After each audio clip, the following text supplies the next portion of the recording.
सो है guys what's up. इससे पहले लेवल 3 का हमने कुछ क्वेश्चन बनाया था। लेवल 2 और 3 का मतलब पार्ट 1 था वो। ये अंतिम 4 क्वेश्चंस बचे हुए हैं हमारे चैप्टर 2 का मैथ्स का, square square root cube and cube root से। ठीक है, class 8 Pearson IIT foundation. So जाके उन्हें भी चेकआउट करो। फिजिक्स के भी कई 3 चैप्टर्स बनाने उसे चेकआउट करो और केमिस्ट्री के भी बना दिए हैं। सो चलो इस क्वेश्चन को देखते हैं। मैंने क्वेश्चन पिछले बार इसको मैंने दिया भी था होमवर्क के लिए। आपने से जिसका बना लिया है वो कमेंट सेक्शन में आंसर लिख दो, और नहीं तो फिर मैं तो बना रहा हूँ इसको। Okay, so let's start. In a 4 digit number 5a3b, ये कोई 4 डिजिट नंबर है। ठीक है, मुझे ए का वैल्यू पता नहीं है, बी का पता नहीं है। A is greater than B, ध्यान देना, A is greater than B and A is equal to B cube, then the difference of the number and its cube root is, the difference of the number and its cube root is. ठीक है, तो सबसे पहले तो number निकालना होगा, उसके बाद उसका क्यूब रूट निकालना होगा और दोनों को माइनस कर देंगे तो हमारा आंसर आ जाएगा। ओके, सो चलो चलते हैं। सबसे पहले क्या करते हैं कि दिया हुआ है क्या, सॉल्यूशन में जाते हैं। सॉल्यूशन में जाते हैं तो since A is greater than B और A is equal to B cube दिया है और वो नंबर क्या है 5a3b। ध्यान देना, जो ए और बी है मैं लिख रहा हूँ, ए और बी बिलोंग करते हैं या तो 0 हो सकता है, 1 हो सकता है, 2 हो सकता है, 3 4 हो सकते हैं, 5 6 7 8 या 9। इसके अलावा और कुछ हो सकता है क्या? ए और बी नहीं हो सकता है। ए और बी 1 डिजिट नंबर है, ध्यान देना, 2 डिजिट नंबर नहीं है। नहीं तो 2 डिजिट हो गया ए और बी, तो क्या ये जो नंबर दिया हुआ है ये 4 डिजिट रहेगा? नहीं, ये या तो 5 डिजिट हो जाएगा, नहीं तो 6 डिजिट हो जाएगा। अरे बात समझ में? तो ए और बी 1 डिजिट नंबर है। ठीक है, तो ए और बी का वैल्यू या तो 0 हो सकता है, 1 2 3 4 5 6 7 8 9, इन्हीं में से कुछ हो सकता है। और ये भी दिया हुआ था कि A is equal to B cube. तो मुझे बताओ कि वो इससे पहले भी मैं क्वेश्चन बनवा चुका हूं कि सिंगल डिजिट परफेक्ट क्यूब कोई number, greatest single digit perfect cube कोई मुझे बता सकता है कि कौन सा ऐसा number greatest single digit perfect cube, single digit perfect cube कौन सा नंबर है? Greatest single digit perfect cube. ठीक है, परफेक्ट क्यूब तो 8 है ऐसा। क्योंकि देखो 2 का क्यूब, 1 का क्यूब कितना होता है? 1 होता है। 2 का क्यूब कितना होता है? 8 होता है। और 3 का क्यूब कितना हो जाएगा? 27 हो जाएगा। तो single digit, greatest single digit perfect cube यही है, 8 है। ये तो 1 डिजिट है लेकिन ये ग्रेटेस्ट है क्या? नहीं, 8 है। उसके बाद 2 डिजिट आ गया ना, ये 2 digit, smallest 2 digit perfect cube कौन है? 27 है। इसके बाद 64 परफेक्ट क्यूब है, फिर 125 परफेक्ट क्यूब है। तो स्मॉलेस्ट सब तो हमारा greatest single digit perfect cube कौन है? 8 है। इसका मतलब, और हमको A is equal to B cube दिया है, यानी ए इज इक्वल टू, तो बी बराबर कितना होगा? 2 होगा और ए इज इक्वल टू कितना होगा? 8 होगा। तभी तो ये होल्ड करेगा, क्योंकि ए जो है वो परफेक्ट क्यूब दिया हुआ है, किसी नंबर का परफेक्ट क्यूब दिया हुआ है। समझ में आ रहा है? और ये सिंगल डिजिट नंबर है, होना चाहिए, क्योंकि ये 4 डिजिट नंबर है। 5a3b नहीं होगा तो ये 5 डिजिट नंबर हो जाएगा। और हम ये सिंगल डिजिट नंबर है और ये एक परफेक्ट क्यूब भी है। इसका मतलब, और ए ग्रेटर देन बी है। अगर यहाँ पर आप सोचोगे कि आप 1 क्यों नहीं ले रहे हो, ए इज इक्वल टू 1 ले लो, तो बी इज इक्वल टू भी, अगर आप बी इज इक्वल टू 1 ले लोगे तो ए इज इक्वल टू भी 1 आ जाएगा। ठीक है गाइस, लेकिन हमारा क्या दिया हुआ है एक चीज कि A should be greater than B. अगर हम बी 1 ले लिए तो ए का वैल्यू भी 1 आ जाएगा। यहाँ तो A is equal to B हो जाएगा, लेकिन A should be greater than B. तो एक ही कंडीशन, एक ही चीज होल्ड इसमें ट्रू करता है, वो क्या है कि बी को 2 होना पड़ेगा। तो ए इज इक्वल टू हो जाएगा 2 का क्यूब यानी 8, और 8 is the largest single digit perfect cube है। समझ में आ रहा है मैंने 1 क्यों नहीं लिया? क्योंकि A should be greater than B. तो हमारा ये पता चल गया। तो हमारा रिक्वायर्ड नंबर क्या हो जाएगा गाइस? जल्दी से बता दो, यार 4 मिनट हो गया। रिक्वायर्ड नंबर क्या हो जाएगा हमारा? 5 ए कितना है? 8 है। तो ए की जगह 8 लिख दें, 5a3, और बी की जगह क्या लिख दें? 2 लिख दें। तो हमारा ये रिक्वायर्ड नंबर है। अब इसका क्यूब रूट कितना होता है पता है आपको? मैंने बताया था ना, याद करना, क्यूब रूट 1 to 30 तक।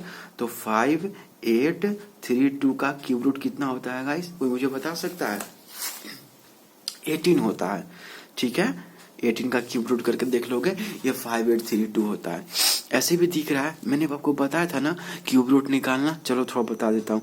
मतलब पहले भी बताया था, किसी भी नंबर के अंतिम 3 डिजिट को देखना और उस 3 डिजिट नंबर के उस यूनिट प्लेस को देखना। 2 है तो मैंने कहा था ना कि 2 रहता है तो जरूर उसके क्यूब रूट के यूनिट डिजिट में 8 आएगा और 8 यहाँ रहता है तो यहाँ 2 आएगा।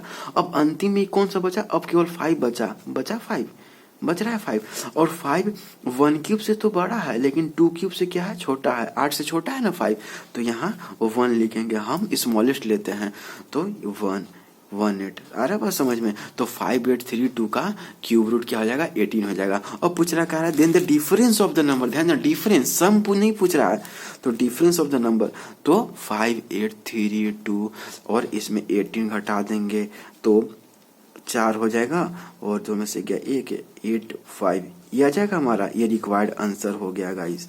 ठीक है, समझ में आ रहा है, ये 5814। ठीक है, ये हो गया। अब जल्दी में कोई क्या करेगा, इसको मार के आ जाएगा 5850, लेकिन ये तब आएगा जब हम सम करेंगे। देखो तो 583 को जब सम करेंगे तब देखो 8 2 10 3 4 1 5 8 के 8 तब इतना आएगा। तो सम करेंगे, अगर यहाँ से होता कि then the sum of the number and its cube root is, तब 5850 आंसर आता है, लेकिन डिफरेंस पूछ रहा है तो इसलिए आंसर क्या हो जाएगा 5814। सो आई होप आप लोगों ने इसे समझा होगा। और सबसे पहले कोई भी क्वेश्चन देता हो तो प्लीज पॉज करना, तब उसको ट्राई करना, तब अच्छा रहेगा, नहीं तो कोई फायदा नहीं है ऐसे करने का। आ रहा है बात समझ में, तो सबसे पहले उसको पॉज करो उसके बाद उसको ट्राई करो, नहीं तो मैं हजारों क्वेश्चन बना दूंगा, कोई फायदा नहीं होगा। समझ में आ रही है बात। सो आप इसको दोबारा देखो, प्लेबैक स्पीड कम करो, जो करना हो, और अच्छा लगा तो दूसरों के साथ शेयर भी करते रहो। सो चलो आगे बढ़ते हैं, क्लास 8 का ही है PSMIT फाउंडेशन। चलो आगे बढ़ते हैं। एक अच्छा क्वेश्चन है लेकिन उतना भी अच्छा नहीं है, बट अच्छा है।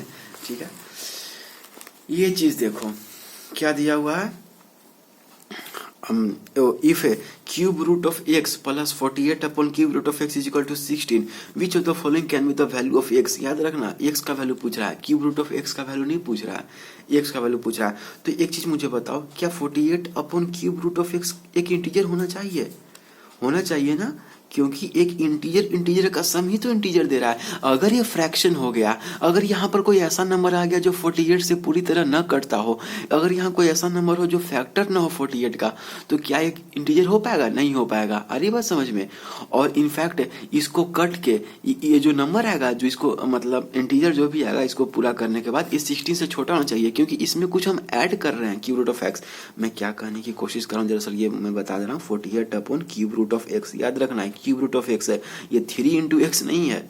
ठीक है, तो क्यूब रूट ऑफ एक्स है इज इक्वल, ये क्या होना चाहिए, 16 से छोटा होना चाहिए, बराबर भी होना चाहिए। बराबर तब होगा जब ये वैल्यू 0 होगा, लेकिन ये 0 हो गया तो इसको भी 0 होना पड़ेगा ना। क्यूब रूट एक्स अगर 0 हो गया तो ये भी 0, और क्या डिफाइन होगा, नहीं, ये इन्फिनिटी हो जाएगा, तो डिफाइन ही नहीं होगा। तो यहाँ पर क्वेश्चन में लिखना चाहिए था गाइस कि x is not equal to 0। अच्छे बुक्स में ऐसा लिखा रहता है, x should not equal to 0। आ रही बात समझ में, ऐसा तो दिख रहा है, तो x should not equal to 0। ठीक है, और x निगेटिव हो सकता है, कोई दिक्कत नहीं है, क्योंकि निगेटिव का क्यूब हम लोगों ने देखा था ना कि क्यूब रूट, अगर कोई नंबर परफेक्ट क्यूब नेगेटिव है तो उसका क्यूब रूट भी नेगेटिव होता है। ठीक है, परफेक्ट स्क्वायर कभी नेगेटिव नहीं हो सकते हैं। ठीक है, हाँ, अरे बात समझ में। सो ये चीज हम लोग क्यूब की तरह बात करें तो ये लेस देन, तो हम लोग अब क्या करते हैं 48 का एलसीएम ले लेते हैं आपके लिए। ठीक है, 2 2 24 दूनी 48, 12 दूनी 24, 2 छक 12, 2 तिया 6। तो 48 को कैसे लिख सकते हैं, 2 इंटू 2 इंटू 2 इंटू 2 इंटू 3। फिर 48 को कैसे लिख सकते हैं, 2 दूनी 4 गुने 4 गुने 3। या फिर 48 को कैसे लिख सकते हैं, 12 गुने 4 लिख सकते हैं। फिर या फिर 48 को और कैसे लिख सकते हैं, मुझे कोई बताओ तो, 16 गुने 3 लिख सकते हैं। ठीक है, इस तरीके से लिख सकते हैं, इस तरीके से लिख सकते हैं। या फिर 4 दूनी 8, 4 दूनी 4, 4 दूनी 8, अर्थात 24 गुने 2। फिर 48 को 24 इंटू 2 लिख सकते हैं, या फिर 48 को क्या लिख सकते हैं, 48 इंटू 1 भी लिख सकते हैं। तो 24 इंटू 2, 16 इंटू 3, 12 इंटू 4, फिर 16 ये हो गया, और 4 दूनी 4, 4 दूनी 8 है। 48 को क्या लिख सकते हैं, 8 इंटू 6 भी लिख सकते हैं। तो ऐसे समझो ना, 48 को 48 into 1, 24 into 2, 16 into 3, 12 into 4, 8 into 6, 4 into 4 into 3, और बाकी ऐसे। तो हम क्या रखें यहाँ पर, हम कोई लेस देन 16 भी आना चाहिए। तो हम क्या लिखेंगे, क्या 48/6 कितना दे रहा है, 8 दे रहा है, क्या है 16 के बराबर, मतलब ये ठीक तो है। लेकिन क्या हमें एक चीज आप बताओ, अगर ये 6 रहा, अगर क्यूब रूट ऑफ एक्स कितना रहेगा, sorry cube root of X अगर 6 रहा तो ये वैल्यू 8 आ जाएगा, और यहाँ 6 रहेगा तो 8 से 14 हो जाएगा। ठीक है, मैं क्या कहने की कोशिश कर रहा हूँ इसको समझो। अगर मैं यहाँ केस ले लेता हूँ, यहाँ पर अगर cube root of X is equal to अगर 6 हो जाए तो कितना हो जाएगा, 6 + 48/6, ये कितना दे देगा, 6 + 8 × 48 14 दे देगा। क्या है 16 के बराबर है, नॉट इक्वल टू 16। अगर क्यूब रूट ऑफ एक्स को हम कितना ले लें, अगर 8 ले लें तो 8 + 48/8 हो जाएगा, ये भी 14 हो जाएगा, जो कि 16 के बराबर नहीं है, क्यों, क्योंकि 16 लाना है ना यहाँ पर। ठीक है, इसी तरह से हम अगर क्यूब रूट ऑफ एक्स को कितना ले लें, 16 ले लें, तो 16 + 48/16 हो जाएगा, ये कितना हो जाएगा, 16 48 19 हो जाएगा, और 19 इज नॉट इक्वल टू किसके, 16 के। ठीक है, अब 24 लेंगे तो 24 दूनी 48, तो 24 और प्लस 24 तो होगा नहीं, तो उससे कम में कुछ लेना पड़ेगा। तो हमको कौन सा अब कोई नंबर बचा हुआ है, अब कोई बता सकता है कौन सा नंबर बचा हुआ है। तो अगर हम लोग क्यूब रूट ऑफ एक्स कितना ले लें, अभी भी बचा हुआ है कुछ 4 ले लें, तो क्या हो जाएगा, 4 + 48/4 कितना हो जाएगा, ये 1 2, ये 16 के बराबर हो गया। ठीक है, 16 आ गया अगर क्यूब रूट को 4 ले लिए तो, क्योंकि 4 एक फैक्टर है 48 का। आ रही बात समझ, तो हम सभी फैक्टर को रख के देख रहे हैं। और फिर मैं 16 के बाद आगे क्यों नहीं बढ़ा, क्योंकि मैं जब 24 रखूंगा तो 24 + 48/24, तो 24 + 2 आ जाएगा, 26 आ जाएगा। 26 तो क्लियरली 16 के बराबर नहीं है। अब हमको जो भी वैल्यू मिलेगा उससे वो 19 से बड़ा मिलेगा। फिर 48 का तो वो सवाल ही नहीं, क्योंकि 48 + 48/48 49 हो जाएगा। तो अब मतलब 48 लूंगा मैं क्यूब रूट को एक्स का वैल्यू, ना 24 लूंगा, ना 12 लूंगा, ना 8 लूंगा, ना 6 लूंगा, लेकिन मैं अब 4 लेता हूं। ठीक है, और क्या मैं यहाँ 3 लूंगा तो बात बनेगी। तो 3 + अगर मैं क्यूब रूट, मैंने कौन कौन सा केस लिया, एक ये केस लिया, एक ये केस लिया, एक ये केस लिया, और एक क्यूब रूट ऑफ एक्स कितना लिया, मैंने एक 4 लिया। अब अगर मैं क्यूब रूट ऑफ एक्स कितना ले लूं, अगर मैं 3 ले लूं तो 3 + 48/3 कितना हो जाएगा, 1 3 × 18, ये कितना हो जाएगा, 19 आ जाएगा।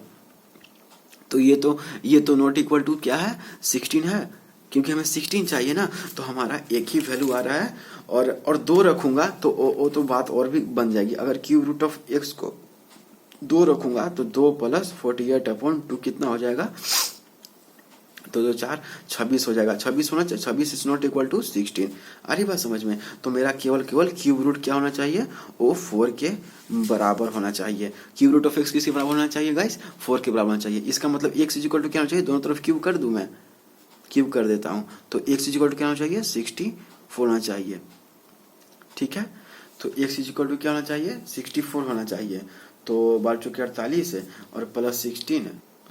अच्छा, इस चक्कर में हम एक चीज तो भूल ही गए कि, ठीक है, आपको लग रहा होगा कि मैंने थोड़ा सा अति कर दिया, लेकिन फिर भी आप इसमें थोड़ा देखना, मैं इसमें करता हूँ एक चीज और।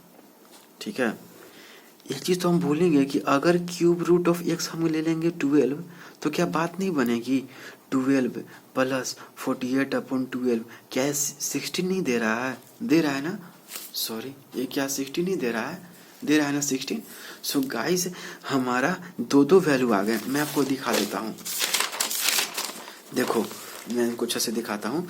देखो इसमें 2 आंसर होंगे, क्यूब रूट ऑफ एक्स या तो 4 के बराबर हो जाए, या क्यूब रूट ऑफ एक्स किसके बराबर हो जाए, 12 के बराबर हो जाए। तो एक्स इज इक्वल टू क्या हो जाएगा, 64, और एक एक्स इज इक्वल टू 1728। ये 2 वैल्यू रहेंगे तभी जाके क्या सेटिस्फाई करेगा ना, ये क्यूब रूट ऑफ एक्स + 48/क्यूब रूट ऑफ एक्स कितना हो जाएगा, ये जाके 16 होगा। ये समझ में आ रहा है, ये चीज सेटिस्फाई कब करेगा, जब क्यूब रूट ऑफ एक्स बराबर 64 या एक्स बराबर 1728 हो। आ रही बात समझ में, क्योंकि हमने हर फैक्टर रख के देख लिया 48 का फैक्टर। एक तो 1 है, 2 है 48 का, 3 है, 4 है, 6 है, 8 है, 9, 10, 11, 12 है, 24 है और खुद 48 भी फैक्टर है। ये सभी इसके फैक्टर हैं। मैं ऐसा क्यों कर रहा हूँ? क्योंकि 48 upon cube root of X क्या होना चाहिए? एक इंटीजर होना चाहिए, तभी तो इंटीजर प्लस इंटीजर इंटीजर देगा। ये फ्रैक्शन में हो गया तो बात नहीं बनेगी। सो आ रहा है समझ में guys?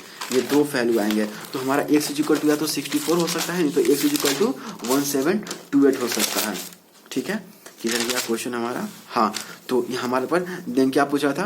Which of the following can be the value of x. तो एक्स का वैल्यू 1728 हो सकता है और 64 भी हो सकता है। अगर ऑप्शन में 64 रहता तो हम उसे भी करेक्ट करते हैं। ठीक है, तो आप इसको ध्यान से फिर से क्वेश्चन को देखो अच्छे से, तब तक हम आगे बढ़ते हैं।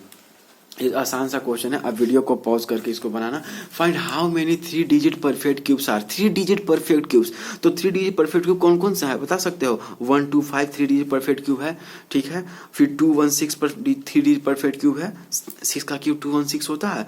और 7, 3, 4, 3 है 7 का क्यूब। फिर 5, 1, 2 परफेक्ट क्यूब है। 8 का क्यूब 5, 1, 2 होता है।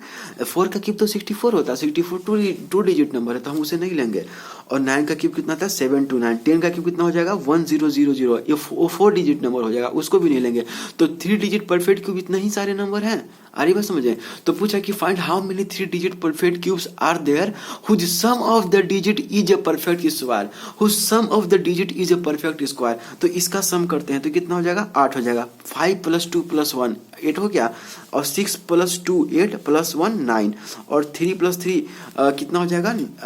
6 + 4 10 हो जाएगा। 5 + 2 7 और +1 8 और 9 7 + 2 कितना हो जाएगा? 9 + 9 18। तो देखो, तो सम ऑफ द डिजिट निकाल दिया मैंने हर एक 3 डिजिट परफेक्ट क्यूब का। और ऐसा कौन सा इसमें सम ऑफ द डिजिट है जो कि परफेक्ट स्क्वायर है? तो केवल 9 एक ऐसा नंबर है जो एक परफेक्ट स्क्वायर है। तो हम क्या करेंगे? Find how many 3 digit number. तो केवल एक ही 3 डिजिट परफेक्ट क्यूब है जिसके सम ऑफ द डिजिट क्या है? एक परफेक्ट स्क्वायर है। और वो नंबर कौन सा है? 216 है। ठीक है, 216 है। तो हाउ मेनी? तो 1 हो जाएगा। केवल 1 ही एक ऐसा, केवल एक ही ऐसा 3 डिजिट परफेक्ट क्यूब है जिसके सम ऑफ द डिजिट क्या है? एक परफेक्ट स्क्वायर है। ठीक है, दिख रहा है 216। बाकी कोई भी 8 परफेक्ट स्क्वायर नहीं है, 10 भी परफेक्ट स्क्वायर नहीं है, 8 भी परफेक्ट स्क्वायर नहीं है और 18 भी परफेक्ट स्क्वायर नहीं है। तो कितने वैल्यू मिले? 1 एक वैल्यू मिले। इन्हें कि तुम खोजते रहना आपको 216 कहाँ है? 216 नहीं होगा। How many 3 digit perfect cube पूछा, कितने 3 डिजिट परफेक्ट क्यूब नंबर है जिनके सम ऑफ द डिजिट क्या है? परफेक्ट स्क्वायर है। तो केवल एक ही एक ऐसा है ना, तो केवल एक ही 3 डिजिट परफेक्ट क्यूब है और वो कौन सा है? 216 है। सो चलो गाइस आगे बढ़ते हैं। ठीक है, अब 26 नंबर में आता है। मेरे मोबाइल का बैटरी खत्म हो रहा है। So if X and Y are whole numbers, ध्यान देना होल नंबर्स, नेचुरल नंबर नहीं है, such that y to the power x is equal to 19683 and y is greater than x, y greater than x, equal to भी नहीं है x के, y is greater than x and x का value 1 से 4 के बीच में है। लेकिन x का वैल्यू 1 नहीं हो सकता और ना ही 4 हो सकता है क्योंकि इक्वालिटी साइन नहीं लगी हुई है। Sorry, then cube root of X of Y, then cube root बोला हूँ, X root of Y is what. ठीक है, ध्यान से थोड़ा सा आप इस क्वेश्चन को आप खुद से ट्राई करो क्योंकि ये थोड़ा अच्छा क्वेश्चन है। अब मैं बताता हूँ। देखो, तो x का वैल्यू 1 से 4 के बीच में होता है, लेकिन 1 नहीं हो सकता, 4 नहीं हो सकता है और x एक होल नंबर है। इसका मतलब x का वैल्यू क्या क्या हो सकता है? x बिलोंग्स टू या तो 2 होगा नहीं तो 3 होगा, बीच में और कुछ नहीं ले सकते हैं। 1.3 1.5 ये सब कुछ नहीं हो सकता है। 2.1 2.7 2.71 ये सब कुछ नहीं हो सकता क्योंकि x एक होल नंबर है। तो या तो 2 होगा नहीं तो 3 होगा। और एक चीज और बताता हूँ कि x अगर 2 हो गया तो ये y के पावर x है, तो या तो यहाँ y के पावर 2 लिख सकते हैं, नहीं तो y के पावर 3 लिख सकते हैं। ठीक है, बहुत अच्छा। अब y एक होल नंबर है और किसी भी आप ठीक है होल नंबर है, लेकिन y 0 तो नहीं हो सकता क्योंकि 0 के पावर समथिंग वो 0 ही आएगा। यहाँ 0 है क्या? नहीं है। तो जरूर किसी कोई नंबर है जो 0 से तो बड़ा ही है, 0 के बराबर नहीं है, तो उसका स्क्वायरिंग कर रहा हूँ गाइस। तो आपको पता है ना कि दुनिया का कोई भी परफेक्ट स्क्वायर के अंत में या तो 0 होता, उसके यूनिट प्लेस पर या तो 0 होगा, नहीं तो 1 होगा, नहीं तो 4 होगा, नहीं तो 5 होगा, नहीं तो 6 होगा, नहीं तो 9 होगा। इसके अलावा और कोई भी नंबर नहीं हो सकता किसी परफेक्ट स्क्वायर में। तो अगर y का x का वैल्यू 2 लेते हैं तो y का स्क्वायर हो जाएगा और y का स्क्वायर क्या 19683 हो सकता है? कभी नहीं हो सकता क्योंकि इस यूनिट डिजिट में क्या है? 3 है। और किसी भी परफेक्ट स्क्वायर में क्योंकि y का स्क्वायरिंग करें तो ये परफेक्ट स्क्वायर होना चाहिए ना। अगर हम तो 3 कभी भी नहीं आ सकता क्योंकि यूनिट डिजिट में केवल यही डिजिट आ सकता है अगर परफेक्ट स्क्वायर कोई नंबर है तो। ठीक है। तो ये कभी भी परफेक्ट स्क्वायर नहीं हो सकता। इसका मतलब जरूर ये क्यूब है किसी नंबर का। ये जो 919683 है जरूर किसी नंबर का क्यूब है। और मैंने बताया था ना क्यूब रूट निकालने के लिए आपको सबसे अंतिम 3 डिजिट देखते हैं। अंतिम 3 डिजिट का जो यूनिट डिजिट है उसको देखते हैं। तो 3 है तो जरूर उस क्यूब रूट के यूनिट डिजिट पे कौन सा नंबर होगा, 7 होगा। अब 19 बचा क्योंकि 683 यहाँ से तो हम लोग देख लिए। अब 19 बचा अंतिम नंबर 19। और 19 2 क्यूब से तो बड़ा है लेकिन 3 क्यूब से छोटा है। अरे बस में 2 क्यूब 8 होता है, 3 क्यूब से 27 होता है। तो हम छोटा वाला लेंगे, ठीक है। तो छोटा वाला लेंगे तो यहाँ 2 लिख देंगे क्योंकि 2 का क्यूब से बड़ा है 19, तो 2 लिख देंगे यहाँ पर। तो इसका मतलब जो 19683 है उसका क्यूब रूट क्या है, 27 है। आ रही बात समझ में? यानी 27 का क्यूब किसके बराबर होता है, 19683 के बराबर। कुछ नहीं, आप इसको कई मेथड से निकाल सकते हो। आप इसको फैक्टराइजेशन मेथड से निकाल सकते हो, ठीक है। इस तरह से और भी कई मेथड मैंने बताए हुए हैं सेकंड क्लास में, तो आप उनसे निकाल सकते हो, ठीक है। तो हमारा x इज इक्वल टू कितना हो गया, हम x से शुरू करेंगे, कभी भी y से शुरू मत करना। y का वैल्यू क्या हो सकता है, फिर आप फंस जाओगे। क्यों?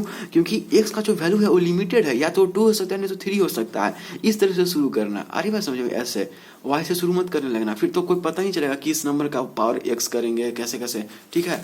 तो ये चीज हो गया। तो x बराबर कितना होगा, 3 होगा। और y बराबर कितना होगा, y बराबर कितना होगा गाइस बता दो, 27 होगा। तभी ना 27 के पावर 3 कितना, 27 का पावर 3 कितना है, 19683 है। And y is greater then x, तो ये भी हमारा सॉल्व हो रहा है क्योंकि y x के बराबर नहीं है। नहीं तो फिर 3 के पावर 3 हो जाता, 3 3 27 हो जाता, ऐसे नहीं है। तो 27 इज ग्रेटर देन 3 है, ये भी वैल्यू सेटिस्फाई हो रहा है। तो क्या पूछ रहा है, x रूट ऑफ 5 पूछ रहा है। तो इस x का वैल्यू कितना है, 3 है, और y का वैल्यू 27 है। तो ये कितना हो जाएगा, ये 3 हो जाएगा क्योंकि क्यूब रूट ऑफ 27 कितना होता है, 3 होता है गाइस।